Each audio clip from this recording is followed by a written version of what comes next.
Você está acompanhando aí o horário político eleitoral gratuito no rádio e na televisão. As promessas vêm desde os candidatos à presidência da República aos candidatos a deputados estaduais. Fake news, projetos dificílimos de ser colocados em prática no momento que nós vivemos da conjuntura internacional, nacional, regional, estadual, dificílima. Dificílima. Mas nós temos a nosso favor uma justiça atenta. O Tribunal Superior Eleitoral, agora com o novo ministro Alexandre de Moraes, o nosso Tribunal Regional Eleitoral, sob a presidência do desembargador Otávio Leão Prachete, declararam guerra às notícias mentirosas, entre parênteses, fake news, às tentativas de fraudar o processo, o aliciamento de eleitores. Nós vamos saber como a Justiça Eleitoral está agindo para garantir que 2.300.000 eleitores tenham a sua vontade livre e soberana no dia 2 de outubro. A nossa entrevistada de hoje é a assessora-geral do Tribunal Regional Eleitoral de Alagoas, a jornalista Flávia Gomes de Barros. Uma satisfação imensa entrevistar esta jornalista que tem uma história dentro da imprensa alagoana. Flávia, primeiro, muito obrigado por você estar aqui com a gente. Acabei de fazer uma ode de amor, porque você sabe do carinho especial, da ligação nossa, né? E é antiga, vem dos seus. Mas nós estamos vendo aí já uma movimentação intensa, debates, ataques. No caso particular de Alagoas, já temos pedidos de impugnação de candidaturas? Bom, Arnaldo, aqui a gente tem 25 pedidos de impugnação de candidaturas de candidatos específicos, né? A majoritária, a deputados também, e 6 pedidos de DRAPS, que é do partido e da coligação, também de impugnação. A partir da próxima semana, o TRE começa a julgar efetivamente esse registro de candidatura para a gente poder começar a etapa das urnas eletrônicas, que é alimentar os softwares e as mídias para a gente poder trabalhar efetivamente nas urnas. Isso aí é o que a gente é a parte mais legal do nosso trabalho, né? Que é quando a gente pega os candidatos que foram aprovados, os registros foram aprovados pelo tribunal e aí eles são transportados todos os dados para as urnas. E depois é só a festa da democracia. Nós temos aí já há algum tempo, alguns anos, eleições passadas, né? Que é a verificação, o cruzamento de informação dos chamados candidatos ficha limpa, né? Fichas limpas. O Tribunal de Contas, a Justiça já encaminhou os seus dados para a Justiça Eleitoral? Já foram feitos esses cruzamentos? Já sim, tanto o Tribunal de Contas do Estado de Alagoas quanto o Tribunal de Contas da União, eles encaminharam há uns 15 dias a listagem, né, dos candidatos que respondem ou já responderam, estão inelegíveis, né, pelo prazo de 8 anos, né, que a legislação determina. E já essas fontes, essas listas, elas são fontes para as pessoas julgarem os registros de candidaturas. Quando eles são impetrados lá no tribunal, o desembargador vai automaticamente consultar as listagens dos tribunais de contas para poder definir sobre o deferimento ou não daquela candidatura. Nós temos aí 7 candidatos ao governo do Estado, respectivamente com seus vices, 5 candidatos ao Senado, quase 300 candidatos a deputados federais e estaduais, mais de 300. Teve algum deles, ficha suja, que se inscreveu assim mesmo? Tem alguns que se inscreveram, né? Muita cara de pau, né? Mas é porque, assim, vai do entendimento de cada um, né? Eles acham que eles estão aptos a concorrer, às vezes eles vão judicializar aquela questão, e enquanto a questão tiver subjúdice, eles podem se considerar candidatos, fazer campanha. Quantos, mais ou menos, você tem ideia? Não tenho ideia, porque eu não acompanhei individualmente. Sim. Eu vi alguns pedidos de impugnação. Mais de 10? Não, menos. Menos de 10 candidatos. O que é chamado um ficha suja? São os candidatos que são condenados pela justiça criminal, justiça comum, né, por atos improbidades administrativas. Atos lesivos ao erário. Isso. muito nos casos de prefeitos, né, que comandam as prefeituras e não conseguem ter a chancela dos órgãos de controle de todas as suas contas. E aí eles respondem administrativamente sobre isso e aí se tornam inelegíveis, o que a gente chama de ficha suja, né? E aí tem que passar aquele período sem se candidatar. Para não confundir o eleitor, os nomes desses candidatos que devem ser divulgados?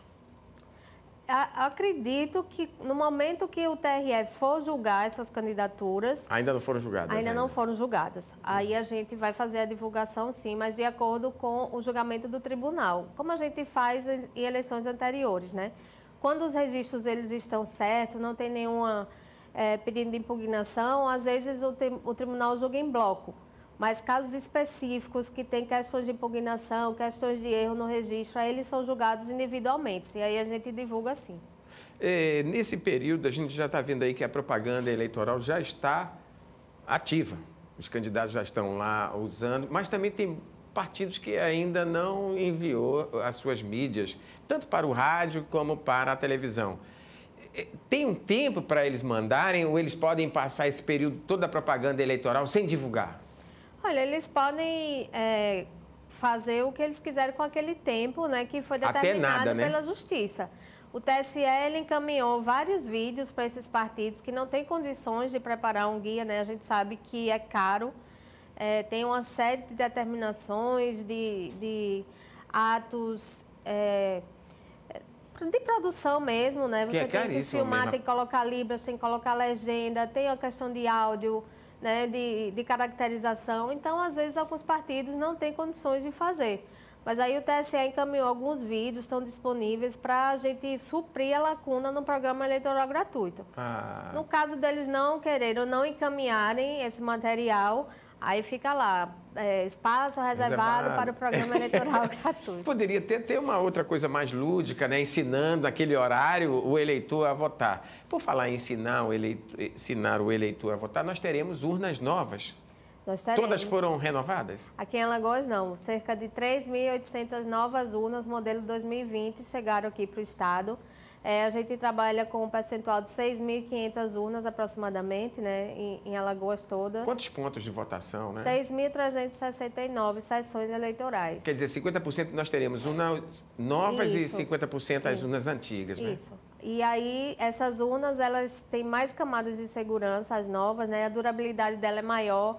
A bateria dela, no caso de faltar energia, que a gente sabe que a urna ela só é ligada na tomada de energia, não tem conexão. Ou então numa bateria, né? Isso. A bateria da urna nova, ela demora mais a acabar no caso de faltar energia. O eleitor pode continuar votando, chegar, porque nós sabemos que em alguns lugares, eu acho que isso não acontece, em Alagoas, eu acho, alguns candidatos quando sentem que não vão decolar, vão lá, desliga a energia da cidade. Se fizer isso, nada vai funcionar, né? Não, funciona tudo. A urna funciona normalmente. Sem energia está preparada, elétrica. Porque ela tem a bateria extra de 12 horas. Então, dá para terminar a eleição normalmente. E esse ano, a novidade é o software da urna, que vem pela primeira vez com mais acessibilidade, né, para as pessoas que têm deficiência auditiva. A gente tem um intérprete de Libras pela primeira vez na urna eletrônica. Que vai estar ali do lado dela?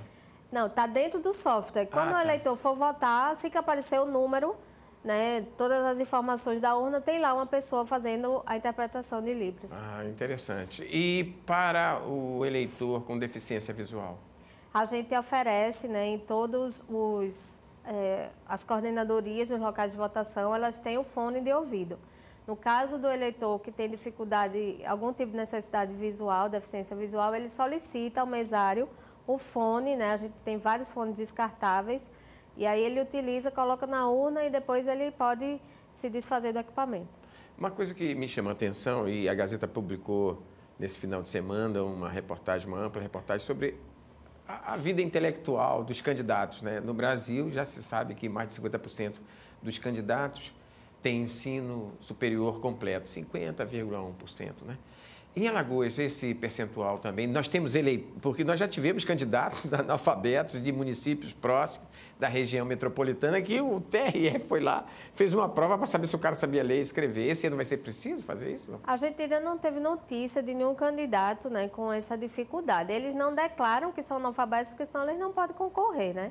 Mas, recentemente, a gente teve uma candidata que ela foi eleita e a gente teve que fazer a prova de alfabetização dela lá no tribunal. Eu me lembro desse caso, que foi aqui da região metropolitana, foi, né? Isso. Hoje isso ainda é permitido, um candidato analfabeto ir lá e se inscrever? Ele pode se inscrever, mas o que é que vai acontecer? Vão impugnar a candidatura, alegando que ele é analfabeto, e aí vai acontecer que vai judicializar e o tribunal vai ter que fazer a prova de alfabetização para poder dar subsídios para o desembargador definir se aquela pessoa pode ser candidata ou não. Confirmado o analfabetismo, e se a pessoa for eleita, vamos dizer, se fosse uma eleição municipal, né? Ele pode perder o mandato? Pode ser. Aí, no caso, deputado estadual, deputado federal, qualquer um desses postos? Essas ações, quando elas são julgadas e realmente é comprovado o analfabetismo, aí o tribunal ele pode sim cassar o mandato. A chapa, no caso, tendo suplente, a chapa completa. Isso. A chapa completa. Outra coisa que a gente vê falando muito, nessa campanha, existe alguma estratégia já montada? Nós estamos vendo aí os fake news. Fulano acusa cicrano, relembra passado, outro bota a voz de uma outra pessoa numa imagem, ou então a imagem antiga com outra voz. O que pode acontecer com os envolvidos? Tem alguma regra já definida com relação às notícias mentirosas? Montagem? Pela primeira vez esse ano, a gente vai ter a criminalização das fake news, né? Muito bom. Não só os candidatos, como os eleitores que compartilharem notícias falsas sobre o processo eleitoral, eles podem ser condenados tanto civil como criminalmente e pagar a multa também por crime eleitoral. Então, o TRE de Alagoas, ele tem um núcleo de combate à desinformação, que ele é presidido pelo juiz Maurício Breda, que é desembargador eleitoral lá do TRE. Tem gente da Polícia Federal, da Polícia Civil, da Polícia Militar, do Sindicato dos Jornalistas, da OAB. E esse núcleo, ele recepciona essas denúncias e automaticamente ela é processada, enviada para a Polícia Federal. No caso dos áudios, né, eles vão comparar os áudios. As denúncias, elas precisam vir todas documentadas, seja com o áudio, seja com o vídeo, falando onde aconteceu, se recebeu pelo WhatsApp, pelo Instagram, qual foi a rede social que recebeu aquilo, para a gente poder fazer essa investigação e efetivamente culpabilizar alguma pessoa, seja ela candidato ou eleitor, por aquela notícia falsa. O que a gente está percebendo muito, agora a gente está analisando as propagandas no rádio, na televisão e as postagens também em blogs e sites de notícia. Muita coisa chega de notícia falsa, principalmente de calúnia e difamação.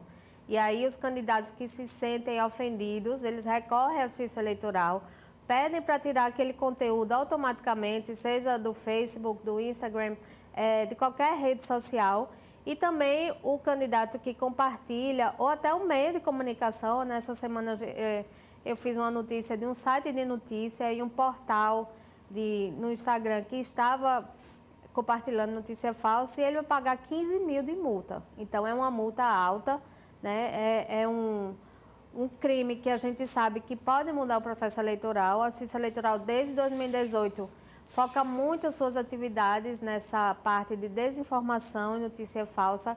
Infelizmente, muita gente continua compartilhando como se aquilo não tivesse nenhuma responsabilização. E tem, né? Agora, a Justiça Eleitoral, nós estamos aí diante de várias ferramentas, né?